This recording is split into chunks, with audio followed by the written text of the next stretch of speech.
कर्पूर गौरम करुणावतारम संसार सारम भुजगेंद्रहारम सदा वसंतम विद्यारविंदे भवम भवानी सहितं नमामि मंदारमाला कलितालकार्ये कपालमालांकित सुंदराय दिगंबराय च दिगंबराय नमः शिवाय च नमः शिवाय कालिंगोटांगण मंदिर चरण डोळ्यान पाहिन रूप तुझे तेने अलिंगिन आनंद पूजिन भावे ओवाळीन म्हणे नमः त्वमेव माता पिता त्वमेव बंधुश्च सखा त्वमेव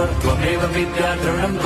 त्वमेव सर्वं मम देवदेव कायेन वाचा मनसेन्द्रियैर्वा बुद्ध्यात्मना वा प्रकृति स्वभावात् करोमि यद्यत् सकलं परस्मै नारायणायेति समर्पयामि अच्युतं केशवं राम नारायणं कृष्णदामोदरं वासुदेवं हरिं श्रीधरं माधवं गोपिका वल्लभं जानकी नायकं रामचन्द्रं भजे हरे राम